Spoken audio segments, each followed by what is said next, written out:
Yep. Yeah. Cool. So Esther, literally, I asked that happened with one of my other streams. Is like literally the DM just started to get tired of the storyline. Yeah. So just more and more powerful creatures just kept coming our way, and we were just like, how? What are we supposed to do? Like, just say no. Just say let's end this, please. I love it. We loved our characters, so every time like a freaking Kraken came at level 6 party, we're like, oh, okay, we'll find out a way to do this. Somehow. We're all gonna die. Yeah, pretty much. You know, a little bit of death never hurt anybody. Wait. What? Well, I mean, it's kind of like peer pressure is okay with 9 out of 10 people. Oh, never mind. 10 out of 10. Change their mind. So this morning I got up. What's up, Mystical? This morning I got up and I actually canceled my class today because so I'm teaching a first year. It's a first year seminar for freshmen. And so we talk a lot about liberal arts and what they want to do in their life, etc. But I wanted to make sure they all had a chance to vote. So I was like, listen, no class today. You guys just make sure you go vote and we'll meet on Thursday. And so, of course, I haven't done, the only reason I have a hat on is because I haven't done my hair today. Oh, you probably look gorgeous. No, it looks here. I'll even show you. Nobody on stream will get this. Or look at this. That looks good. Like, Messy's in. It looks terrible. So. Here we go. Here's mine. Here we go. Let me just. Yeah, but yours comes and goes based on whether or not it's going to disappear in the black. Perfect. Yes. Because you don't have a green screen, so some of you disappears. Oh, do you have to go? What's good about it? Tell you what, C-Cars, if Wynnston dies, I'm going to remove my hat and I'm going to throw it across the room. So there's that. Why can't I get my hat feeling like it's straight? It looks crooked. There we go. I feel better now. And I have a scarf on because I was cold. These are the things. I feel my hat feels off kilter. I could switch to that hat, but then I'd look ridiculous. Please, yeah, well, we don't want to kill Wynnston. Trust me. I'm pretty salty that he's even in danger. I'm pretty sure that that Gimble is sus right now, though.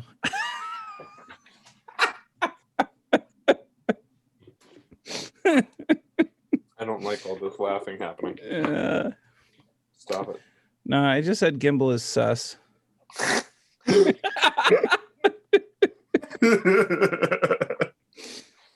No, I mean, that's true. Once he gets back, can we even trust him? Yeah, I know, right? I think Brim should just finish him off. Oh gosh, that'd be so messed up. I mean, we learned that we can't trust Uthar. Uthar. Exactly. Like, how are we supposed to trust anyone? We're all just wayfaring. Not wayfaring. I thought we were wayward. Wayward. No, we're wayfaring now. I kept thinking like Wayfaring Man of Grief or whatever that song is. So tonight we need to make sure that this is the night that Lilith gets to talk to Wynnston. Oh no! That'd be so messed up. I refuse. That'd be hilarious. She watches it back. She's like, no! She would destroy us. Oh my gosh, I've never thought of a better way to die. Oh my gosh, horse jerky. Maybe, but gosh, that's messed up. Kind of interested, but messed up. Wonder what horse jerky would taste like. Just like any other jerky. No, I mean, different meats have the different flavors and textures to themselves. Like turkey jerky is not the same as like venison jerky. All right, I'll give you that. Horse jerky just somehow tastes like glue. But a lot of times it's the seasoning more than the meat itself. Valid. See, look, even Lilith wants Evelyn to talk to Wynnston. It says so in the chat. Full permission. Well, if she gives me permission, then I will do it on her behalf. But I don't. I didn't want to do it without Vivi's permission because It I would would have felt bad. behoove her. I'm not sure Gimble does have ears. I mean, you say you do, Gimble, but you know, last I heard, your ears are being delivered to all sorts of people across the lands. Where have your ears been, young man? All in the seasoning. See, that's what I think too, Hobby. I don't know. That's going to be weird. So we're missing an eye in the party. We're missing an ear now in the party and a finger. Yeah. Well, no, my eye is still there. It's not missing. Sorry. Yeah. Sorry. Good point. Wow. It's kind of like if Brim somehow loses feeling in his hand or arms. Right. Oh, man. His life would be, oh, man. Don't you dare, Jod. All Brim just said he wanted his arm cut off, but I'm just, you know, that's what I heard. That's through the grapevine. You know, I swear I heard something like that. Yeah, it was there. Oh, man, I'd be so pissed. Is there any way to reverse your eye? Like, with Gimble, we don't know you yet. might be able to, like, heal it back somehow. But your eye is like a curse. I don't know. Maybe that's how I have such a close connection now with Wynnston. That's true. You know, I don't know if I want. You're seeing eye horse? My senile horse. Oh, man. Thank you. I was so scared that I was going to fall flat. And I was like, no, that was the peak of my career. So does Gimble have that tube cone like here? Yes. Oh man, it's only Tuesday. Says who? Well, so the college I teach at, our semester's really weird this year because we're ending the Friday before Thanksgiving week. And so I only have 3 weeks left of classes. Oh, whoa. Yeah. And then we don't come back till January 11th. They cut spring break and compress the semester to try and make sure that we can stay in person. Mm-hmm. And it's been, oh man, I'll tell you, I don't know if I've ever felt as burnt out from teaching as I have this year because of that. Because, you know, what a lot of people don't understand is, especially in theater, we end up working, 80-hour weeks sometimes. Yeah. And those little breaks in between, like fall break or a day off here, helps to kind of keep us going. So when you get rid of all of those and you're still pulling 80-hour weeks, it's like, oh. I remember when I was helping set up a show and I did, I think, 35 hours in 3 days. Mm-hmm. And I was like, man, the money was amazing. But gosh, I didn't sleep. Like, you just don't get sleep. You get maybe like 2 to 6 hours if you're lucky. Yep. And beyond that, you just cry, and that's your sustenance. It sends some. Oh wow, Enoch, that's yeah. So some of our professors are online due to medical issues.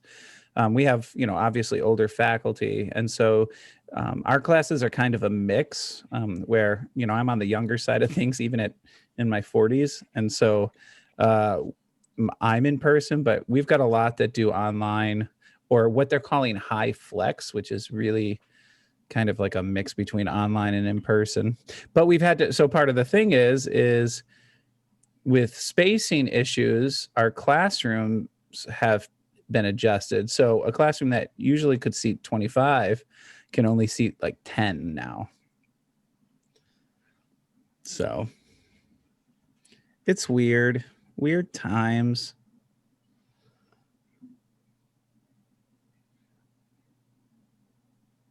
And of course, flu season is upon us. Yay, flu. That's sarcasm, by the way. Nah. Whew. You all right? Did you go for a run? Who ran child to bathroom and back very quickly. Oh, okay. Yeah, that is a run then. Did he have the runs? No, gross. I am a guy. Are you doing some mountain climbing there, Rory? I mean, Yeah. midget style. Yeah, I use the black background for work, oh, and it doesn't work so well on here. I agree. Call me Tim. It is going to be like the Salem witch trials. Okay, let's see. Do I have that list pulled up? I do. Awesome. Originally titled Dead and Dead.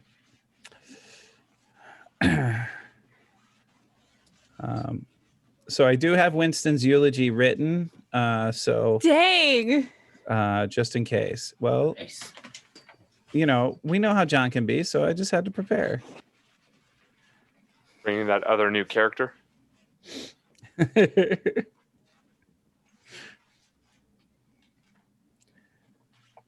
Oh, it's Dragon Crafting Guild. Hi, Dragon. Hi, John. And before the timer ended. Burn that eulogy.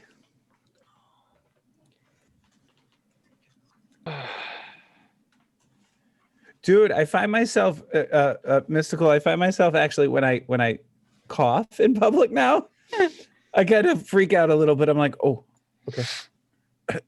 Right? I'm okay. I do it on purpose now.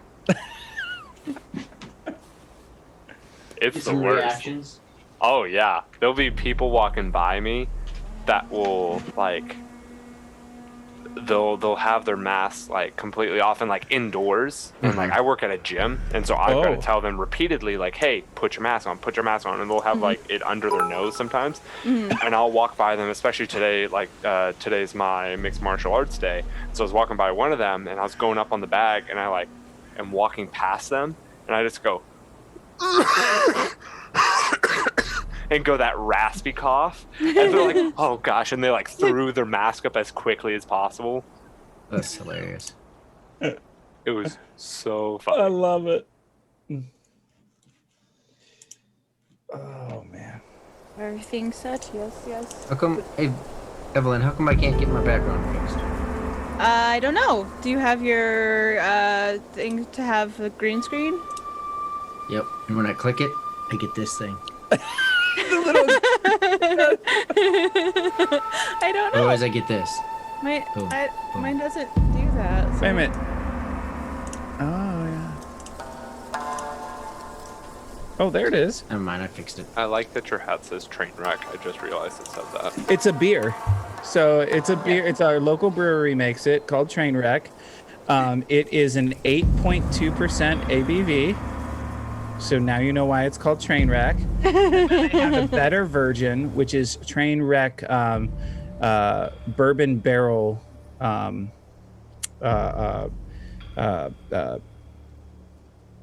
What's the word I'm looking for? Set in a bourbon barrel for a couple months. 12%?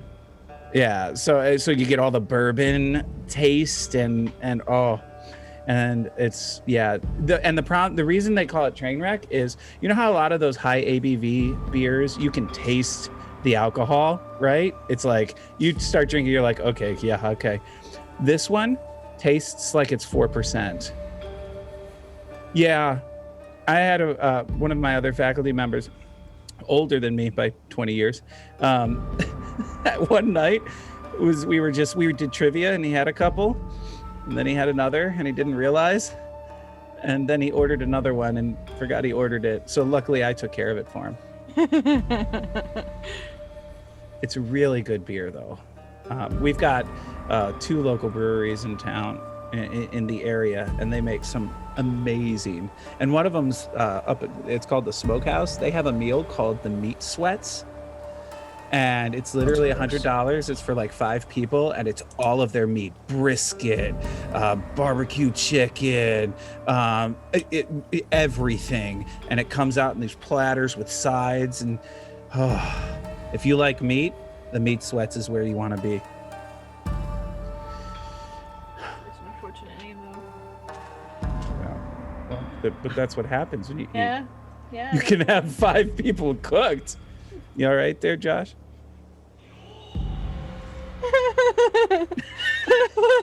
Want me to talk about the food again? Because it's amazing. I had some the other night. Not the meat sweats. I had one of their just regular. And it was so, like, their meat literally melts in your mouth. You bite into it and it's like just, whew. I was so full afterwards. Is that an apple you're eating? That's different than meat. I wish you guys could see him right now. He's so sad. Yeah, it is. I haven't had good meat in a little while. No, Blood. I'm not actually imbibing. I just have a hat. So I do their graphic design, and so I get things on the cheap. So I'm wearing their hat. Actually, I just got commissioned today to do. Have you guys ever heard of what's it called? Disney. I know. Oh, Disney. Yes, that's no. Wait, who? I have heard of them. A crowler. CROWLER. Not a growler. A crowler. It's cans. So they essentially can put it into a can for you there, rather than in a growler. You guys know what growlers are, right? Yes. Okay. And so I'm what? Nothing. Oh, so I'm designing the can design for their crowlers. So anytime people get one of their beers on tap into a can, it'll be my design. So I'm really excited. Fancy. The DM is here. He's just quiet right now. He's talking. Yeah, I wonder if I he think knows he's- it. He's muted. either muted or his mic is not on. I'm not sure which one it is. I think he's just been messing with us. He's really good at miming. No, the DM is here. He's working on fixing all the mics and all the video because we don't have Lilith tonight, but we do have Gimble, which is the opposite of what's happened several nights. So I'm fixing all these views, and y'all just need to keep entertaining our viewers because we will get started here momentarily. We're happy to entertain. I can totally do that. I was like, I wish I could entertain. Gosh. I think I should get the rest of these guys. Tonight, Well, my yeah. drink of choice is ginger ale. Ooh. Well, I'll tell you what I love about this is, like, I've literally said nothing yet, and we have 38 followers or viewers right now. So clearly, I'm not important here. So I just need to. Extort, we have Lilith covered. We have Lilith. Yeah, we have Lilith covered for sure. Blanket. Or Oh my with a gosh. burial shroud, depending on how this Blood? goes. 2+ years already? Oh, I bet it tastes amazing then. Sorry if you guys saw, he's got mead aged What? 2+ years. Holy poop. Right? That's a lot of years. Aging it. Phantom. That was. I saw that. John, where's my hat? Extort is asking where his hat is.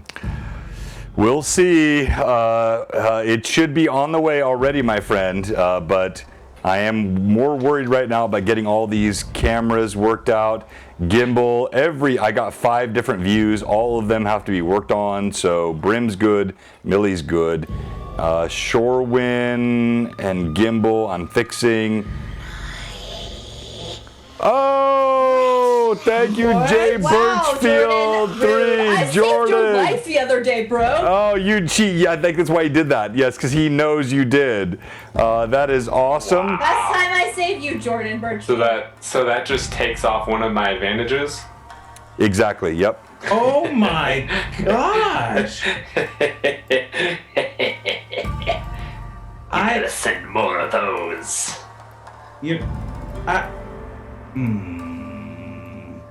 Yeah, he does. I see. You want Wynnston dead.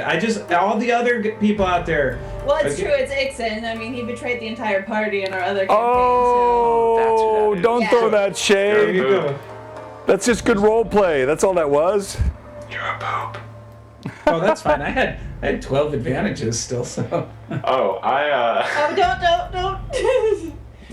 I have 2. Yep, yeah. Don't worry. I'll make sure that I roll well tonight. You know, whenever you You and mean I when it doesn't matter?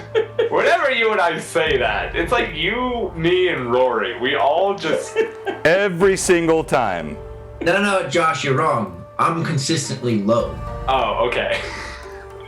That's why At least like you're those reflex consistent. saves. Yeah. You have That's no why we hope. got to do more of these reflex saves like because I can the- pass those. You like the stat save ones where it's rolling Yeah. below the stat rather than above it. Yeah, I can win those. All right, we're almost done. Except we have to get Shorewin replacing Gimble here on this view. Thank you, thanks. Ridiculous! How are we doing this? This is crazy. We got 40 viewers and we're not even live yet. You guys are so I know who it awesome. is. Shh. Man, whoever that DM squeaks. No, the DM sucks. Yeah, the DM is awful, no doubt. Hey, Vivi, how many advantages did you have, by the way? Because I don't have. That's the one thing I didn't get from you in your messages. MSQ Street. All right, we're gonna go ahead and start because Yeah. You know, I got- Gimble's only half there. I mean, Oh, all right. Well, we'll see about that, Gimble. All right. Let's hope at least half is still there at the end. 21? Girl, dang. All right. Do you even use your advantages? No, she's saving them all for Wynnston. Now I understand. Let's talk about our sponsors. First of all, the Greyhawk map. Amazing from Anna B. Meyer. You are on Greyhawk Awakening. Tonight, Wynnston perished. Gimble's Peril. We don't know what's going to happen tonight. It will depend so much on the roles, the role play. And this is what Greyhawk Awakening is all about. Thank you everyone for joining us already. I see all of you in the chat. Thank you so much, Mad Chatters. You are amazing. We have a cool giveaway tonight. We have Gimble back for the first time in weeks. We have no Lilith tonight, but she'll be back next week. Woo, Chatters! 888, yes sir, X-Store, 888 Penhead. Dragon Crafting Guild, you are up next, my friend. C. Carson, thank you so much for being with us.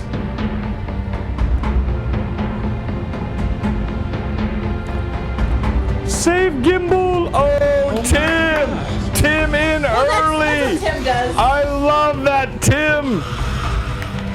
Let me mark that down.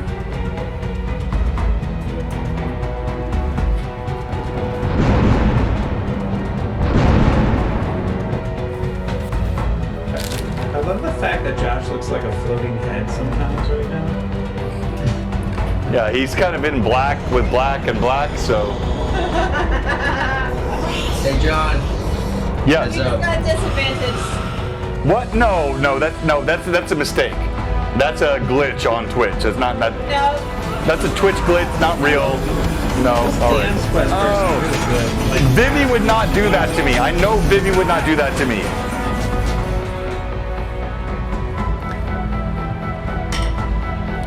Sorry, we're going a little bit later tonight.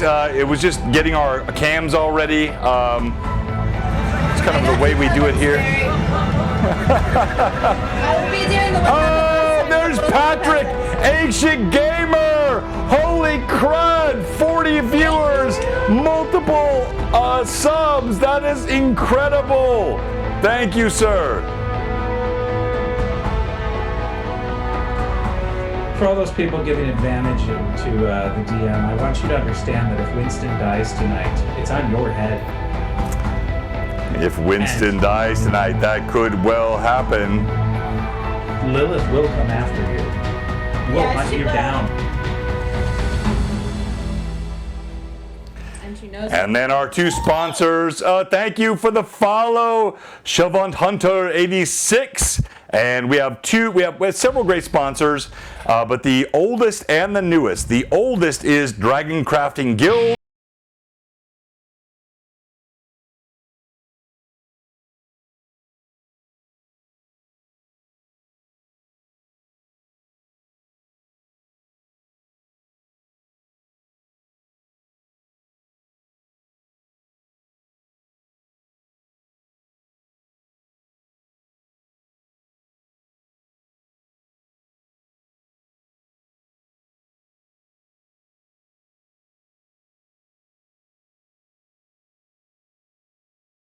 that. So again, he gave 1,000 to restore all of the health and abilities per the current gift rules. So that may be an important gift from Extort. And then our newest sponsor, the amazing Cozy Gamer. She is so kind. Her dice. Check out our sponsors. Follow them. Oh, to Wynnston and Shorewind from Ridiculous 17. Let's go! We're gonna give that to Wynnston.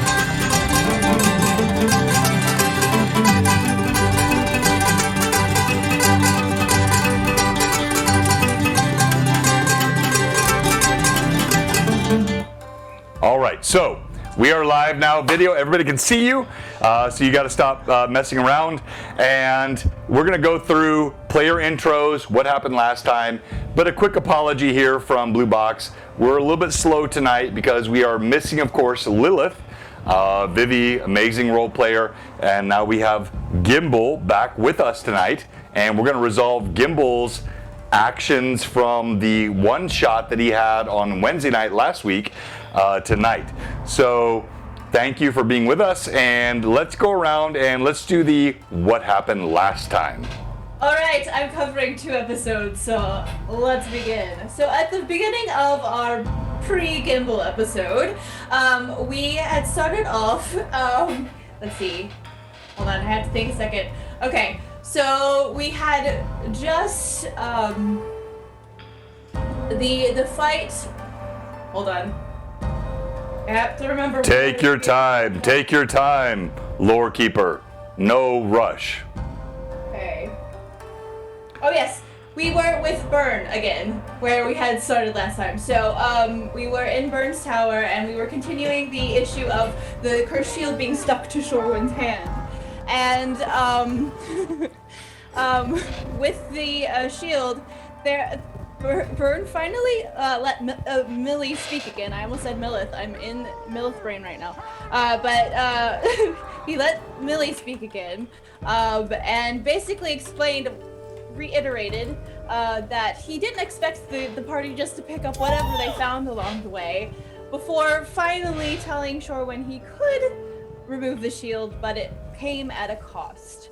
And then Burn asked Shorewind what was the most dear person to him, or companion, specifically. And he suggested his sister initially, very briefly, and then said, no, it's Wynnston.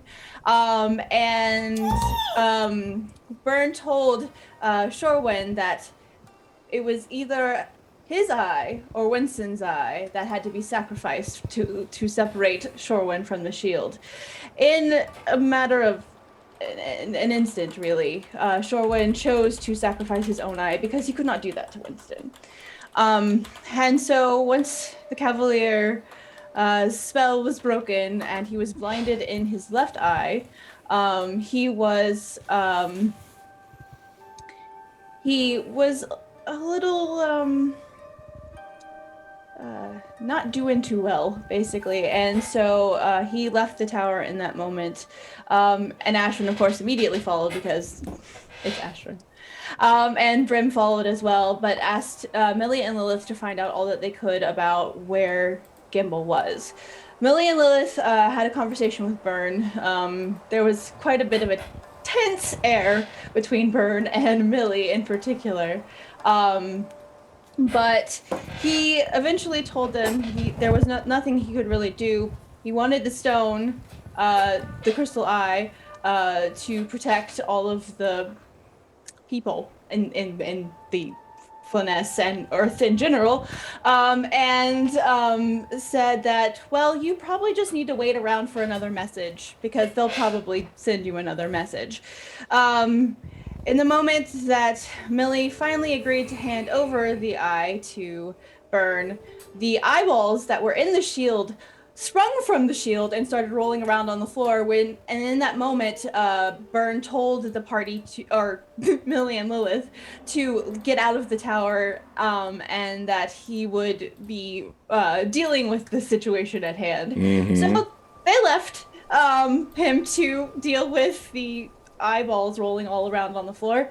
And on their way out, they had encountered the rug, which they had encountered on the way in, and the rug was searching for Gimble. And then there was a little exchange between Lilith and the rug, and she realized that the rug was in fact looking for Gimble. Right. And then the two of them continued out and met up with Brim and Ashrin and Shorewood, and basically told them that Byrne told the two of them that they just needed to wait for another message. And they heard loud bangs and crashes from the tower behind them, but you know, he's got it under control. But no one was too worried about him, so I guess he convinced them he was powerful. Shorewood had finally reunited with Wynnston in this moment, and he was getting used to riding his horse in a new state of being, blind in one eye now. It was taking him a moment to reacclimate himself to being with his steed, but Lilith also took this moment to pet the horse because she had missed Wynnston as well. But the group then continued on back to the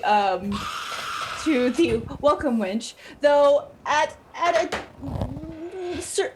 circuitous route.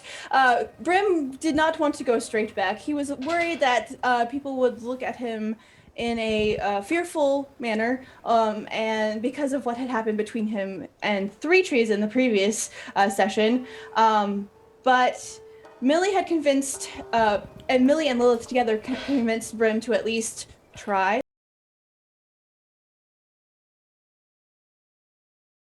Ostler just seemed a little saddened by what had happened, but he didn't seem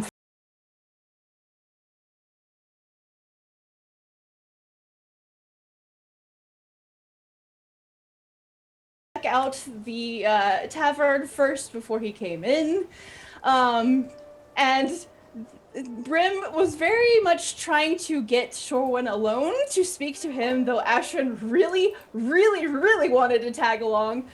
Millie played interception and drug Ashrin away into the tavern while Shorewin and Brim stayed in the stable near the tavern to get Wynnston stabled for the evening, and as Shorewin went about his care for the horse. Millie and Lilith went into the tavern and proceeded to get Ashrin completely smashed on rum. Completely, utterly smashed, yes. And Ashrin immediately started checking out a random guy in the bar, which Lilith went to try to like figure him out, and there was a bit of a funny interaction there where where the man had checked out Lilith's posterior, to which she laid the handful of teeth onto the table in front of him and terrified him beyond belief. Grim and Shorewin had a very moving scene in the. It was so glorious. In the stables, where they kind of, there was a lot of backstory reveal in there, and Brim actually looked at Shorewin properly for the first time in the entire time that Shorewin has been part of the party, and it was lovely. But yes, we learned quite a bit about the two of them in that scene. And after that conversation had passed, they joined the others in the tavern. A small boy came in carrying a message and a finger. A finger. Of Gimble. Oh, a finger. Left pinky finger of Gimble. And he explained that the pretty lady threatened to turn him into a toad if he did not convey this message. And in general, that didn't set well. But the finger was taken. The message was passed to the other members of the party. Brim was very disappointed in Millie and Lilith for getting Ashrin smashed, and proceeded to try to take Ashrin up to her room, where she immediately started stroking Brim's very strong arms. And then Millie's strong arms, and then she was there was Shorewin had gotten a painful image of Wynnston in trouble in the stables, which Brim basically plopped Ashrin down on the stool, and he and Lilith went out to the stables to see what the issue was. Ashrin started being like, "Oh, hi, Shorewin," and Millie was like, "Osler, can we get her something?" And so he made her a special concoction. Millie stuck that in her hands and started carrying her upstairs, where then Ashrin started stroking her arms. And then we went to the outside of the tavern where Brim and Lilith encountered the Paling, who had his claws around Wynnston's throat, and a cry was heard again, felt by Shorewin, heard by Millie, and the two of them then turned, Millie with Ashrin still in her arms, turned and headed towards the outside of the bar, where the Paling was threatening Wynnston's life, and the group of them are now ready to face off against the Paling. In the session after that, which was the one-on-one session between the DM and Gimble, we learned what was going on in Halia's torture chamber. He is being kept in the moat house, we believe. That was the message we had been given. And he was strapped up upon a rack, stretched almost to breaking. And he had been being tortured by Halia for an extended period of time, with her trying to get information, though she really couldn't get anything out of him because there wasn't really anything he could give her. He's a little guy, he doesn't have much.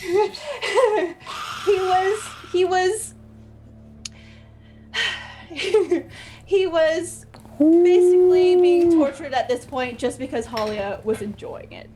And as the scene progressed, Uthar, the missing paladin, walked into the room, looking younger and darker than he had before. His eyes were covered in like kind of a black smoky effect or magic of some sort, possibly. But he and Halia proceeded to have a shadowy Let's call it a dalliance. conversation right in front of poor Gimble strapped to the rack. Oh, Millie, you got 4 advantages from Jordan. Thank you very much. So after that, Uthar left the room once their business was concluded, and Halia continued to try to get information out of Gimble until the mistress appeared in shadow in the doorway and asked Halia what she was doing.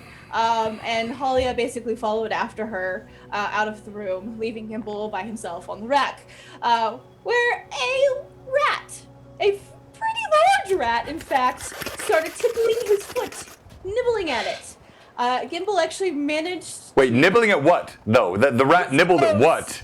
His toes, and then it was working its way up to his... and then got close to his privies. And that's where Gimble got really nervous, and? And Gimble managed to somehow make a connection with this rat, and the rat freed Gimble by chewing at his ropes, and then led Gimble out of the torture chamber and started down the hall, where he was spotted by Halia on his way out, limping and in really bad shape. And that's where that session ended. Well done. All right, so we're obviously just a couple minutes behind, but that's mostly my fault. We're missing Lilith tonight, and she'll be back with us next week. We have Gimble back, switching all the cams around, so we're going to jump right into it. Give us your character, level, class, and something else we should know about them, and then we're going to jump right into the scene tonight. So I believe I have both Shorewin and Millie are fleeing the tavern, and then I have carrying Ashrin in my arms. Exactly, Lilith and Brim are outside in the alleyway. Thank you for the sub. Oh my gosh, you guys are incredible. All right, so give us your character, your class, your level, anything else you'd like us to know about them. Let's start with you, Brim. I'm Brimstone. I'm a level 4 half-ogre fighter. I like milk.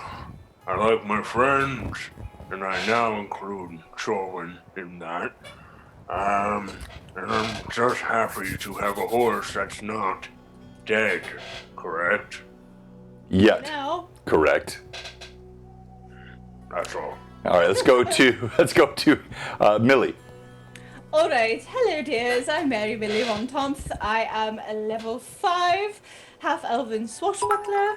I like gold and other shiny things, and whiskey, and my best friend Lilith, who I'm also running tonight. And Lilith is a level 4 Grugak druid, and she likes to collect trinkets, and she is my best friend.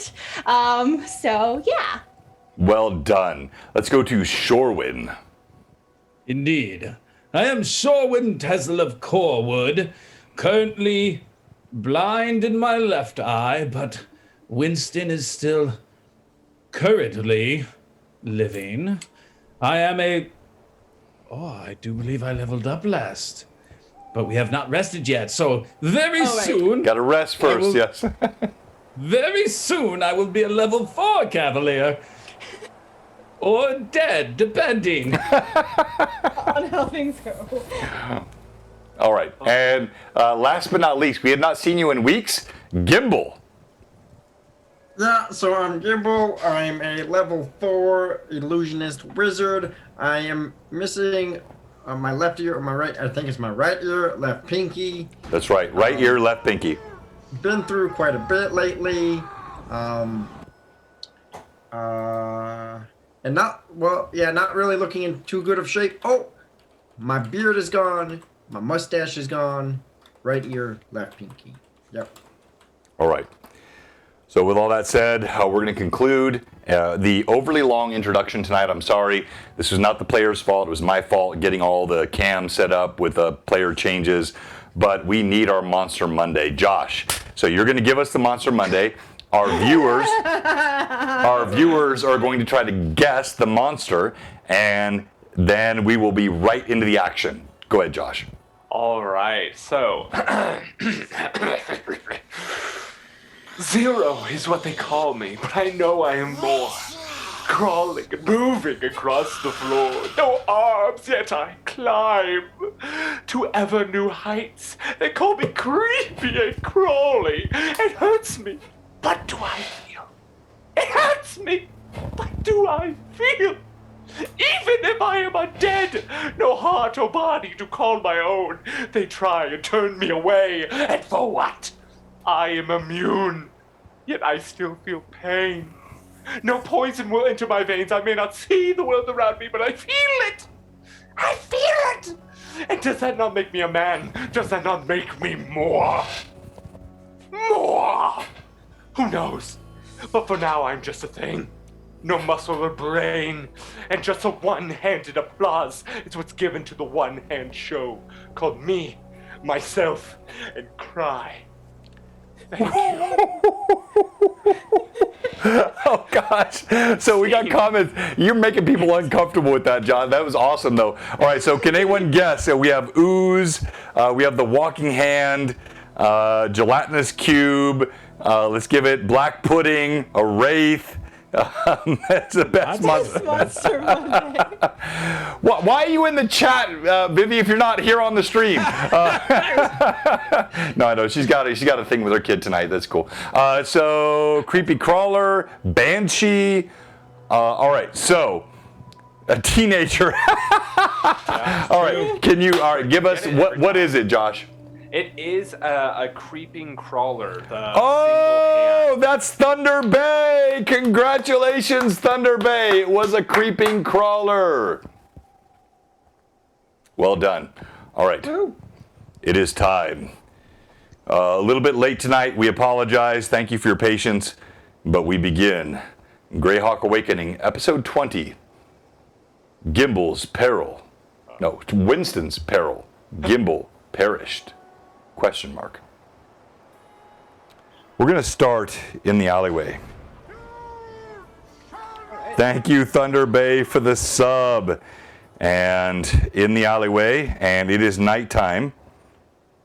So let me kick off the night view And let me kill the normal ambient background and kick off the proper background. And here we go. A little bit late, but worth the wait. Hey. And Got the rhymes. I got the rhymes Right in tonight. time. I'm feeling the flow, as you know. All right. So, you have Not a single bard in this party. There might be. in this alleyway, we have Brim standing here, the unmistakable, massive half-orc. Lilith, now tonight played by Millie, stands there.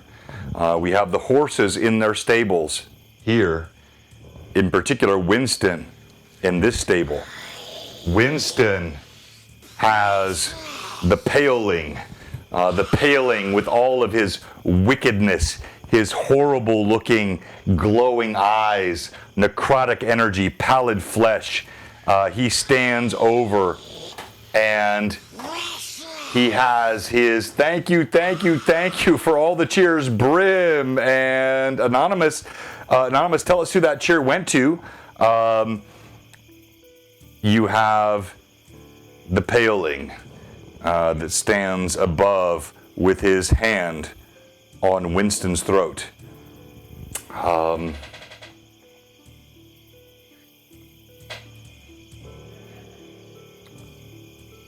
Wynnston cries out in pain as you felt the paling, the words he spoke in the last session.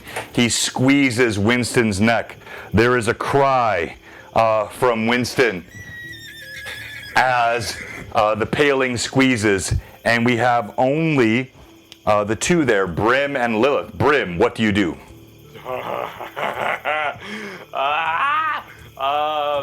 Oh gosh, Brim is going to see this. He already has his greatsword drawn, as I said last session. Oh fudge, he can't cast spells. And he sees the claws are digging into the neck. Yes, like squeezing. Wynnston, I mentioned last time, Wynnston tries to pull away. You're shocked. The power of this paling, a full-grown horse, the power in the thews and the neck, and yet still the paling just grips the talons, digging deep into the equestrian flesh. Pull him back down. You see a gurgling of blood that spurts out of Wynnston's neck. So he's going to raise his greatsword, and I assume, is he 10 feet away from them? Yeah, that's about right, exactly. You're about 10 feet here. Yep. Cool. So I'll raise it up and try and aim for his shoulder.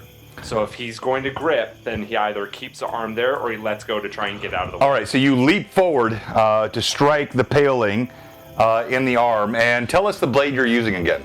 It is this long, beautiful greatsword that was made by Brother Smith from when it was first commissioned by our holiest of holy, Uthar, who is still probably doing amazing and wonderful. Maybe not. But I will be using advantage for this shot. And that's a masterwork blade, but for helping everyone here, it is not a magical blade. Okay. It's just a well-balanced, well-crafted blade. As you swing forward, I'm going to spare you the roll. Yeah. It doesn't matter. You strike the flesh, the blade just seems to recoil from the flesh of the paling. No damage is done. Despite your power, there's a little bit of a shaking, a rocking of its arm, but there is no slicing, no cutting as it continues to dig its talons into Wynnston's throat. Lilith, what do you do? All right, so Lilith is going to. Oh, Proto, thank you. She realizes this is a really bad situation for herself and Brim, and so she's going to reach out and touch Brim because she's right beside him, and she's going to cast Bark Skin on him, which gives him a +2 to his natural armor. All right. So she casts this spell, Brim. You feel this covering on your body. Suddenly your skin takes on a thicker bark-like consistency. And we're going to go back now to... so go ahead, Brim. Sorry, what does that do for me, just so I can write it It down? gives Plus you a 2 to your +2 armor to your class. AC. Yep, Gotcha, plus 2 to your armor class. So now, before we get to what the paling does, we're going to go back to the inn. So in the inn, we're going to go boom, boom, and kill that, and go that, and that. So you rush toward the entrance of the tavern.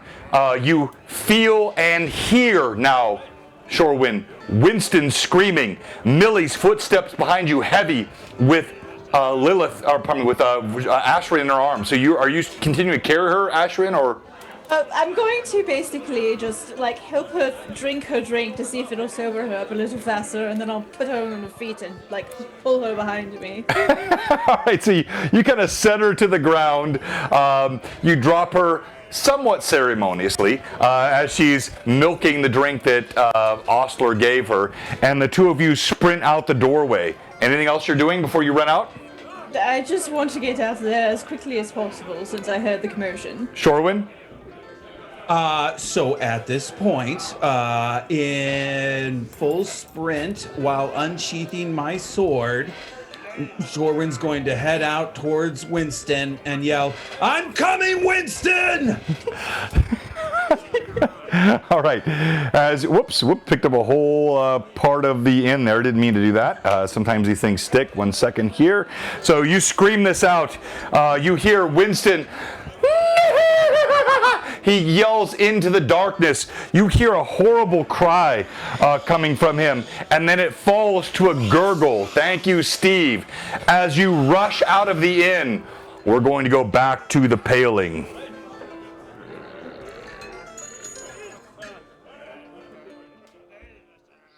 As the paling looks over, he sneers in the same way that he did before.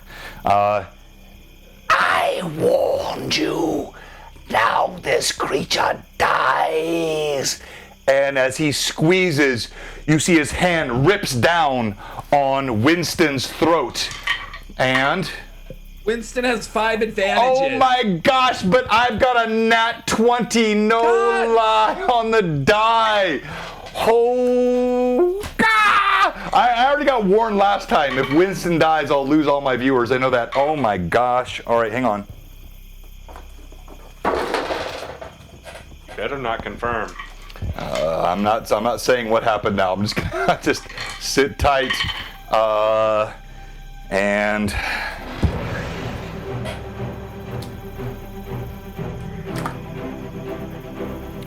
using the ever mysterious crit tables of Tim, as the paling rips at Wynnston's throat, its talons pull part of the throat. You see a tendon rip out. You see an artery pop. Blood flows out. Like the most horrendous. You've never heard a horse make this sound before. He falls to the ground and begins thumping against the gates of the wall. And we go to initiative. And we're going to have you roll this. Millie. Rolling for Lilith. Oh, as Lilith? Yep. Okay. So I'm not using my... DM has a 4. Come on. 5. Ah, Okay. All right. So we're going to come back to the scene. You see this happen. Gimble. Brim, sorry. You've seen your blade bounce off the paling to no answer. Shorewind, you're sprinting around the side of the inn. So I'll give you movement. Millie doing the same. Only Lilith now and Brim are in front of the paling. He watches the body of Wynnston drop, blood streaming out of the stable floor. And we go to you now, Lilith. Where is Wynnston in like where's Lilith in area of Wynnston? Yeah, so if you look here, you'll see she's about 10 feet from him. The paling is kind of in the middle, but not exactly cutting you off here. Okay. Brim is right next to the paling. All right. Well, it's Lilith, so she's gonna try to save Wynnston. So she's gonna go forward and she's gonna cast Stabilize on Wynnston. All right, as you do that, that provokes an attack of opportunity. All right. Because you're going. Her AC is 15. 15. Okay. As she rushes forward, crying out to Wynnston, who gurgles and kicks, blood streaming from his neck. The paling slashes at Lilith. That's a hit. All right. Lilith takes. Thank you for the sub. She takes 17 points of damage. The claws of the paling rake along her neck. They catch her right here in the side of the neck, come down her shoulder and chest. Is she still conscious? Yeah. She's fine. Okay. All right. No, not fine. She's not fine. Well, she's bleeding. She's fine enough, but. All right. She gets there and. Stabilize on Wynnston. Okay. And go ahead and roll your dice. As she lays hands on him. Stabilize just causes him to stop bleeding. Oh, you're stabilizing, not healing. I'm sorry. Yes. Yeah, what? Really, Mark? Disadvantage? Yeah. That's not cool. No. Yeah, Mark. The thank DM's you. on a roll. Don't do that. Thank you. You press your hands on Wynnston, you see the flow of blood is somewhat staunched, but even so, it's not enough. He cries and he shakes. These arteries, the size of this body, Lilith has never healed something of this girth and size. Wynnston kicks against the stable doors. He shakes and trembles as you lay your hands on him. The flow of blood is somewhat staunch, but not completely. Brim. If you'll allow, Brim would like to drop his greatsword, grab something from his bag, and then grab the paling. Would he be able to do this all in one turn? Yeah, dropping. What are you grabbing from your bag? I'm grabbing a vial of holy water that I got from our very second session. Okay. All right. Yes. All right. So you drop your blade. You can do dropping a blade is instantaneous. That's a swift action, no problem. You pull this holy water out of your flask and you do what? I would like to try and bear hug and smash the vial on the front of the paling. All right, so let me have you roll. Thank you for all the follows. Roll D20 for me. Add your base attack bonus, please. Okay, I'll be using advantage for this. Okay. That is just my base attack bonus? 16. What was it? 16. 16. You drop your blade to the ground. It clatters against the cobblestones. You see the blood of Wynnston gurgling out. You see Lilith rushing to him, doing what she can to stabilize as he kicks the sides of the stable doors. You slap around. You plunge this holy water into the paling's face, and you hear,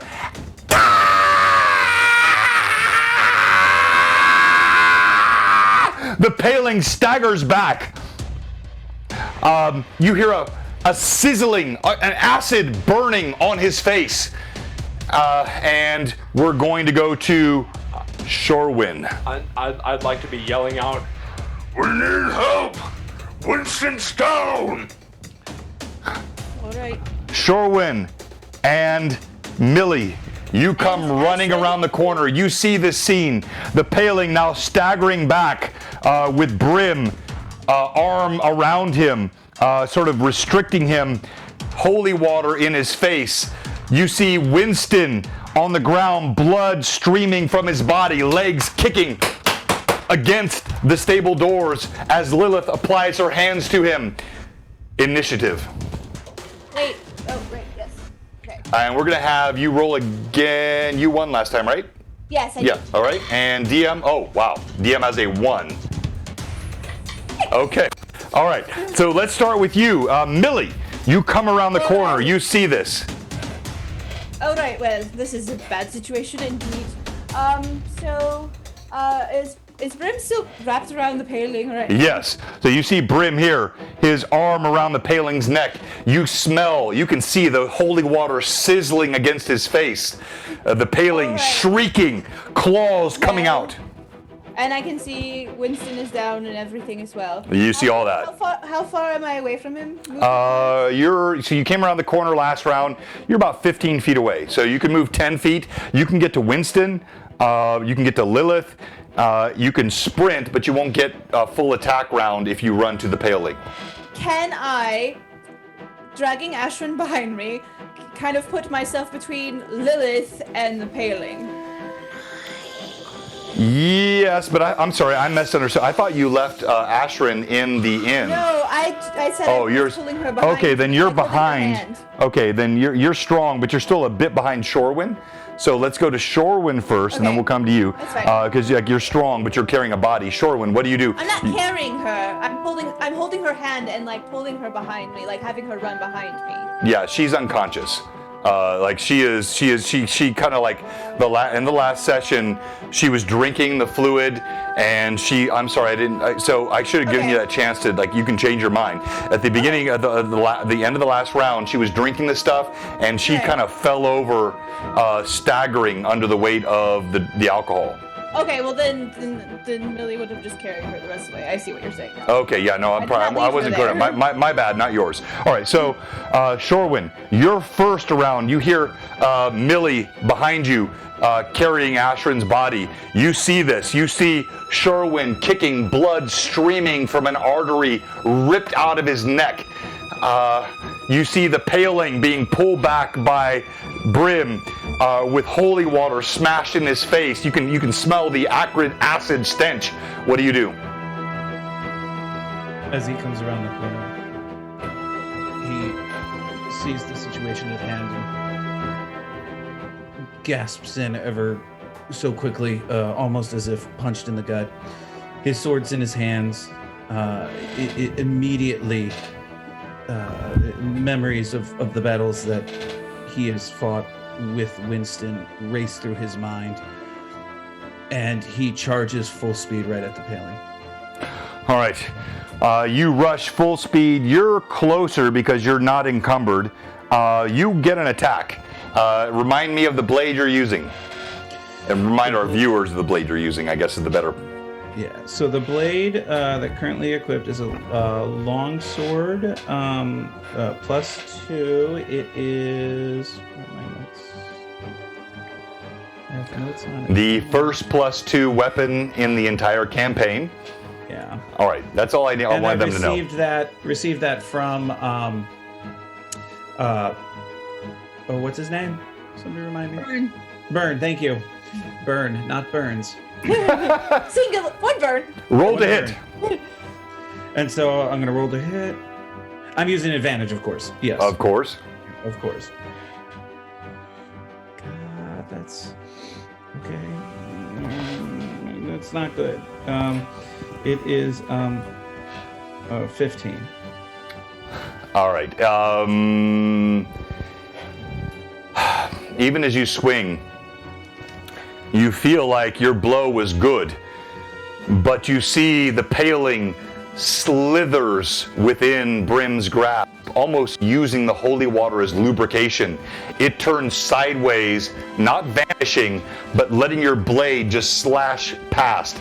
Brim, you suck your gut in, barely avoiding Shorewin's blade as it slices down. Now, we're going to switch. Do I get my turn? We're going I was lagging behind. We will, Okay. but we'll come back to you. We're switching. Gimble. Gimble. You are running down the corridor. There is the sound of Halia behind you, mocking, calling. You're staggering. The little bit of the garments that you have in your clutches, the rat running ahead of you.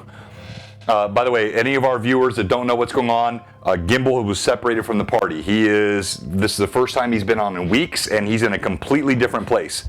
So these are two different scenes. Gimble, the rat, turns and sprints to a door to your left, and you hear Halia calling out, "No, don't go in there, Gimble." Oh, ridiculous. I've got that down. I'll tell you what that does in a couple of moments. The rat sprints through the door.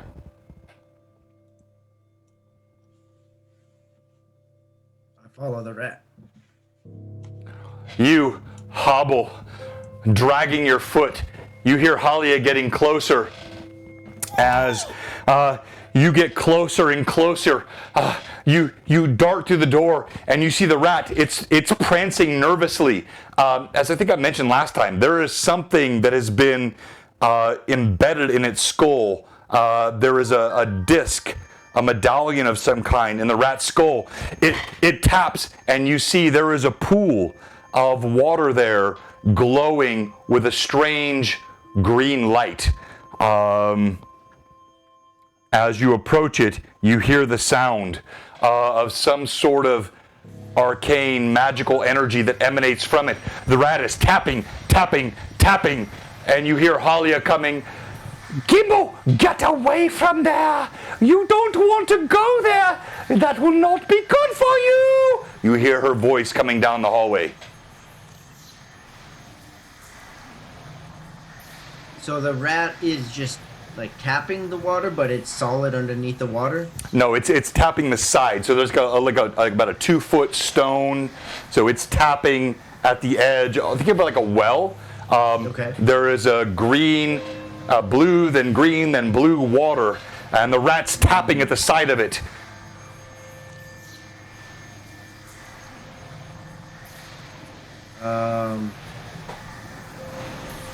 He'll reach down. You hear Halia's footsteps getting closer.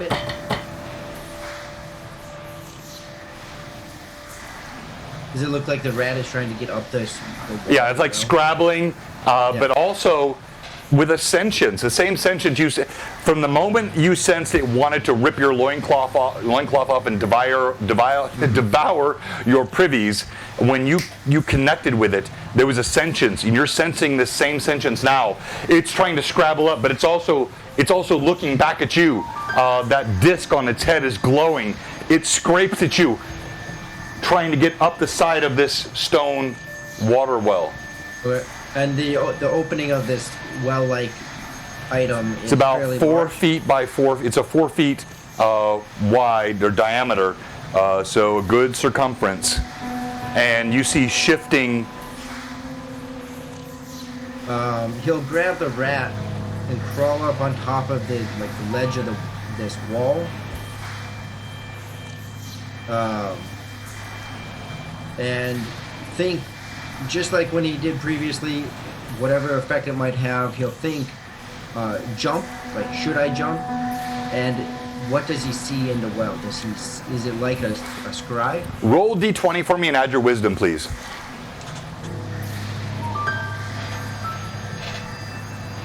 Oh, I should have called that out. That sucks. And your head's really cut off right now, Rory. Yeah. There you go. Thank you. All right. Let's see here.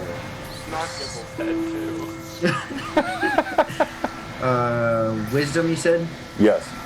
D20, add your wisdom bonus. 16. 16. Yes. As you concentrate, you see the pool begins to shimmer with different images, different places all across Orth, Greyhawk, the Flyness. You feel a sense of where. You have one moment. You hear Halia coming through the door. What are you thinking?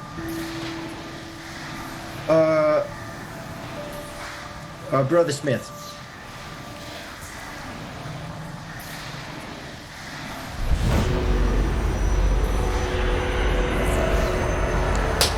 You leap into the pool. You feel white energy cover your body.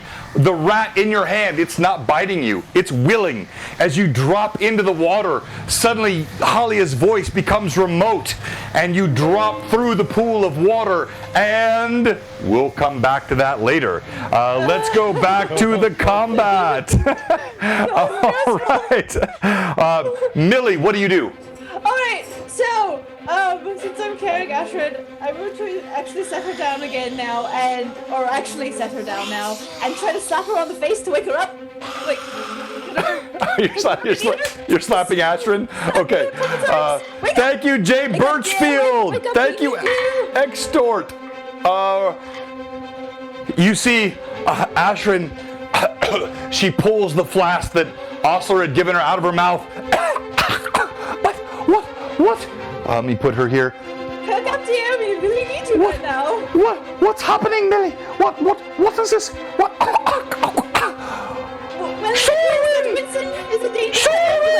You see, she leaps up. Suddenly, new life in her body as she sees Shorewind struggling with Wynnston and the Paling, and we go to the Paling now.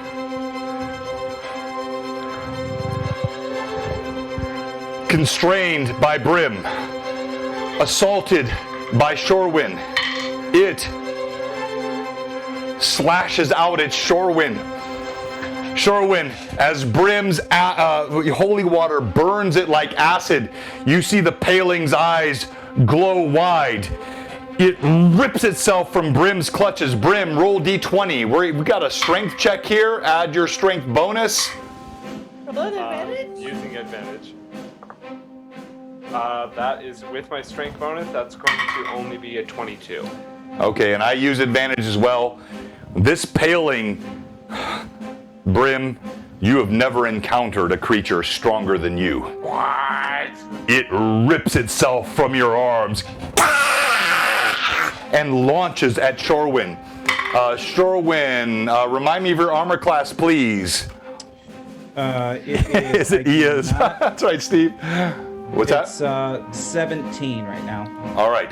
A claw rakes across your body, catches you underneath the shoulder pauldron, rips up your arm. The second blow also hits, catches you in the neck. You take 10 from the first blow, 16 from the second blow. I need you to make 2 saving throws against paralysis. The DC is a... Hold on 1 second.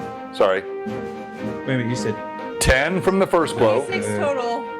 Yep. Okay, that's what I was afraid of. Okay. 1 second.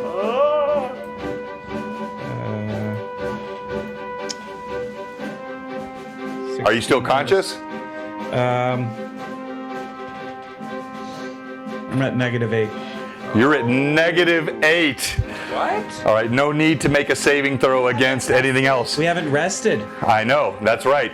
You see Shorewind, as he leaps forward to Wynnston's aid, the Paling rips itself out of Brim's arms and claws right through Wynnston's armor. His blood pools on the ground right next to his steed.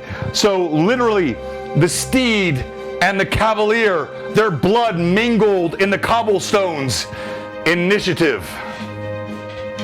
You still have it, Millie Lilith. DM has a 3. I have a 4. All right, we're gonna go to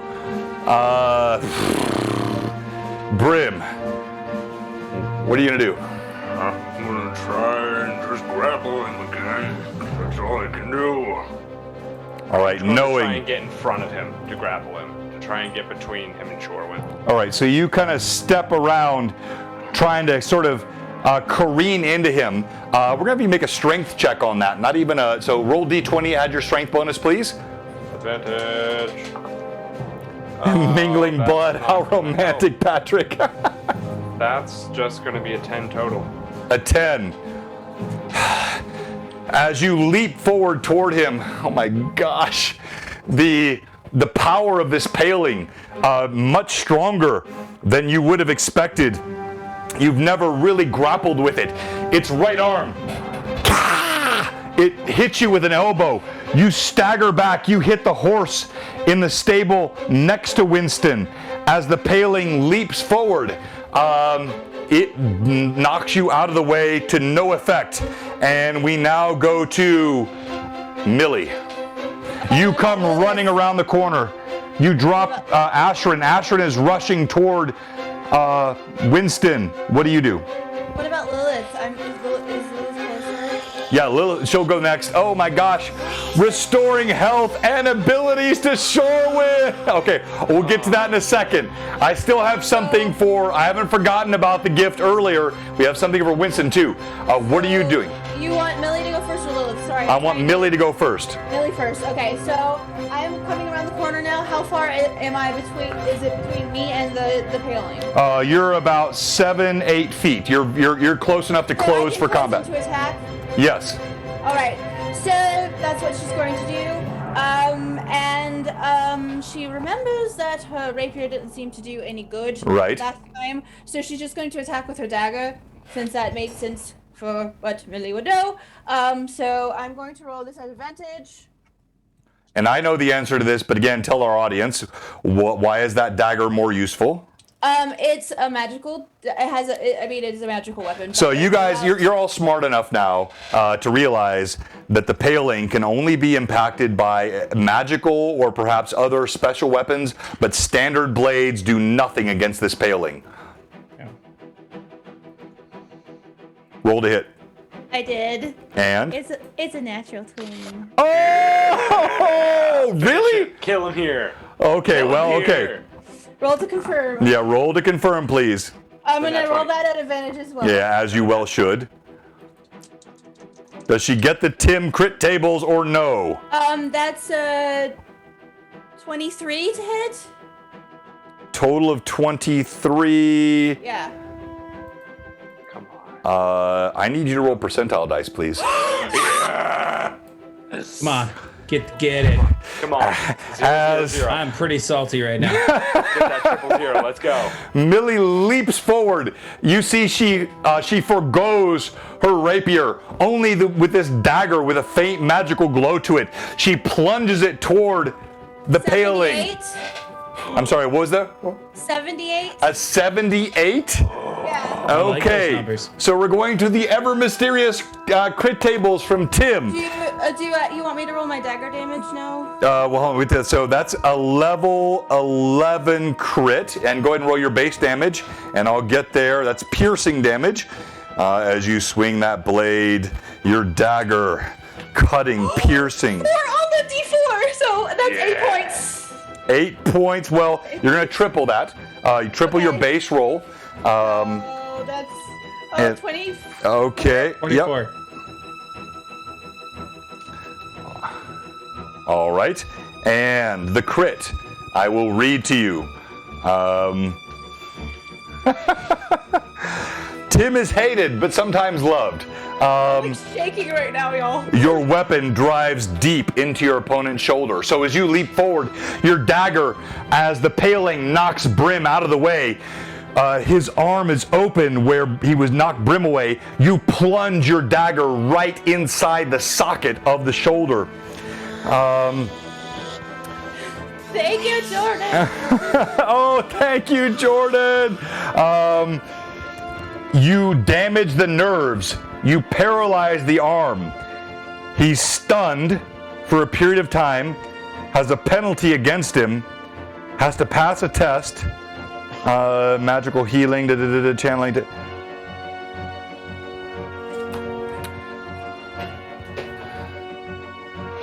Millie. Unbelievable. Something I would never have expected. As you plunge your dagger into its shoulder, I want you to tell me what it looks like. Wait. The paling, the creature that has taunted you so many times, that has ripped Wynnston's throat out. You plunge your dagger into its shoulder. Tell me what it looks like. All right, so Millie saw Shorewin down. Shiny man, bad. No. She saw Lilith gravely wounded by clearly claw marks on her neck. Bad. bad! Millie, of course, is going to react very negatively to both of these people being very injured and just drives the dagger in and pulls it up towards his face and then slashes across his throat. As you do this, in the most epic and glorious manner, you receive a minor fate chip to hit a paling with a dagger in the manner that you have, using the ever mysterious crit tables. Was something I had not anticipated happening tonight, and yet it was a glorious outcome.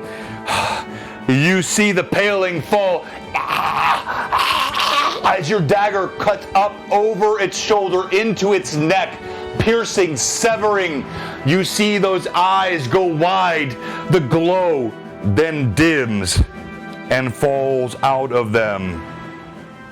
And there is just the sound of the street and the gurgling of Wynnston as his blood pours into the ground next to Shorewin, who, by the way, Shorewin, as this happens, yeah, he's already pale, Jordy. He turned pale. That's great. As the paling falls to the ground, you hear a voice walking around the corner. This is how I thought I might find you.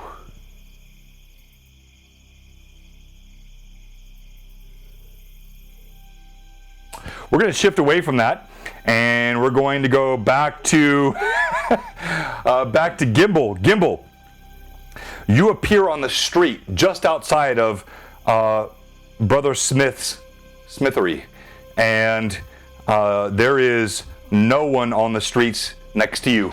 All is quiet, crickets. As you fall to the ground, blood seeps from numerous wounds. The rat falls to the ground next to you. It kind of moves a bit like it's going to run away, and then it turns and comes back to you. You see an empty street corner. You hear shouting in the distance. You hear the neighing and winnowing of a horse. You hear the shouting of comrades off in the distance on the street. You're naked, just clutching your garments. Will the 1,000 bits be applied? Well, I'm getting there in a second, yes. Okay, I wasn't sure if that was... Okay, perfect. Well, it's not the first time that he's been naked, so... I guess he's... So...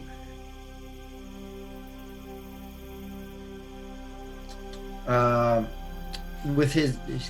He'll sling his... Now that he's got just a brief moment, he'll sling his satchel over him, holding his new wand in his hand, stuffing the rest of the stuff, just cramming it into the satchel. Who cares where it is right now? And then he'll scoop up the rat and place it kind of so its head is poking out of the satchel, and ease his way towards where he can very clearly hear it's his companions. Oh, well, I mean, yeah, you're smart enough. You're smart. You know the voice of your companions. You heard Brim shout. You heard Winston's neigh.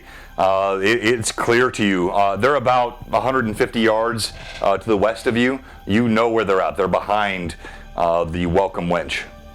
Okay. So he's going to expediently move most of the way, however many turns, most of the way, and then try to creep up, because he's assuming there's a fight going on, so he doesn't want to just run in without knowing what's going on. As you sprint forward, you tuck the rat that gave you mercy, not devouring your nether regions, and guided you through the hallway into the place where the portal lie. As you tuck him in the pouch again, you see that disc on his head glows, and it's not words, it's sentiment. You feel emotion. You feel something that feels like safety. Take to safety, almost as though it's pleading with you not to plunge into danger again.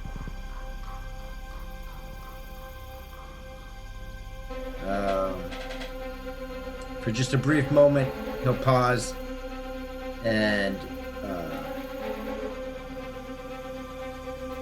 gently move him into the satchel.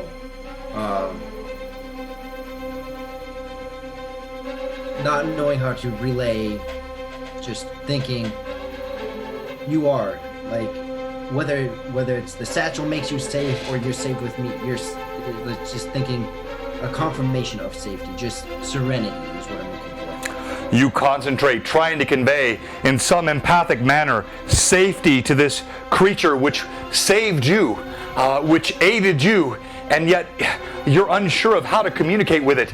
As you run down the alleyway, your feet slapping on the cobbles, bare feet, blood streaming, still your body stretched on the rack in pain, every joint screaming, blood still coagulated on your ear, your right ear, your pinky severed on your left hand. As you stagger down the street to reach the aid of your friends, we stop for break. And as we stop for break, let's give a huge shout out to our fans. You guys are amazing. Thank you so much. We have a big giveaway tonight. I was debating what to give away because we've had so many good ones. We've had a Mako's flasks, the Revenge flasks. We've had a Baphomet mini. Tonight, we're giving away a Blue Box trifecta, a shirt, a hoodie, and a mug. We have had so much support tonight. We are sitting, by my last count, we're at 72 viewers tonight.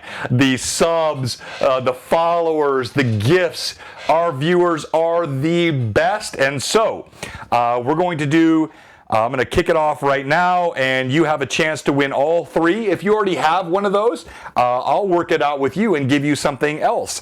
But I always like to reward our viewers. We do not yet have a shop. We may have one soon, but my idea has always been just to really reward the viewers and the participants. And as I'm getting ready to go to break and setting off the giveaway, I'm going to turn it back to the players. Comments, thoughts, questions?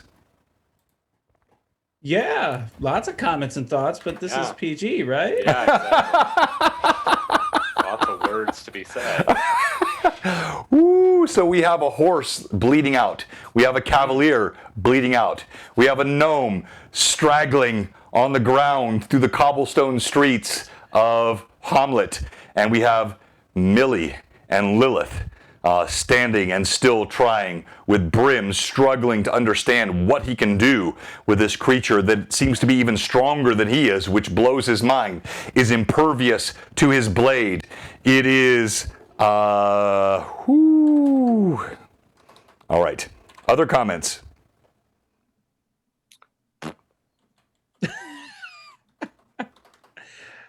Yeah, that the cliffhangers. Well done. I'm pretty sure I despise you. Yeah,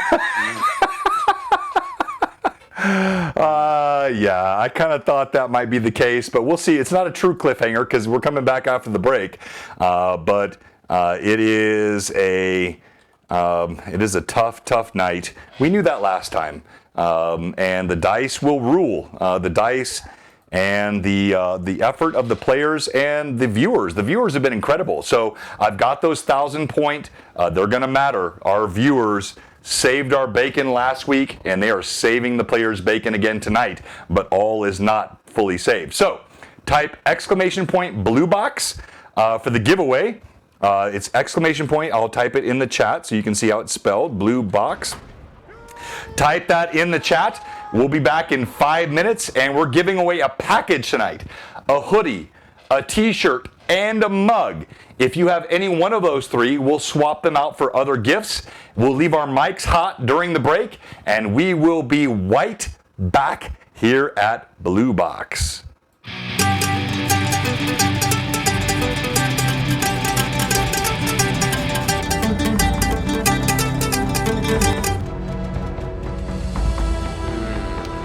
Oh my gosh, guys. The rolls, those were good rolls and also horrible rolls. And type !Blue Box in the chat. We'll be back shortly. I'll pop I'm up. just glad that it was only 26 damage because 28 would have been bad. Yeah, and I had no idea what you had because I forgot. So that's how you know the DM's not cheating. I don't cheat. I don't. No. If you, I told you 26. I had no idea what you had left, and that's a -8. So you're bleeding. If you're not stabilized, -10 is death. So you are very, very close, my friend, and I can't imagine. I probably will have to shut the whole stream down if Gimble, or probably if Shorewin and Wynnston both die in the same session. It's not going to be good. The whole channel, yeah. Sherwin, between the time that Brim had his fight and now, when did he take damage? He hadn't healed up all the way. He had only rested from, so the rest from the end. He didn't get healed up by Ashran or like. Yeah, I didn't get any healing then. So because we haven't rested. Exactly. We left for the temple when it was. Yeah. And we traveled and we didn't get any resting from that night. Remember the wind and stuff? Right. No, you're right. I've had no healing time. That was so close. Yeah, I've been at 18 for a while now. But sorry, just to make sure, but you did heal from the night that we rested before the fight. Yes. Okay, cool. Yes. It was just a little bit because it's the amount you get from sleeping in a bed and an inn versus. What is that amount? No, Phantom, I hear you, but I'm careful with it. So don't hate too much because I'm very careful how I administer it. So I love the fact that our viewers do that, and I'm not after money, but I love viewer participation to be a big part of it. And I don't just like, a healing potion drops from the sky. What do you know? There's a magical wand of healing on the. So I work it into the story. So give it a chance, but I feel you too. I know what you're saying there. I really do. So I was looking back. That was the only rest we've had through a couple of battles, and I got hit pretty hard a couple of times. Yeah, that's right. And that's why I had gotten down to 18. And cool. I mean, not cool, but. Yeah, cool. Luckily, Yeah, cool. I'm not unconscious because I'm a cavalier. Yep. And that cavalier thing that keeps him fighting. Exactly. Not fighting, but keeps me conscious. Yeah. So I stay conscious even in the negatives. That's right. Ooh, so you know you're dying. Yeah, which is good and bad. So what it I do. So what it says is when negative number of hit points is reached, the cavalier can no longer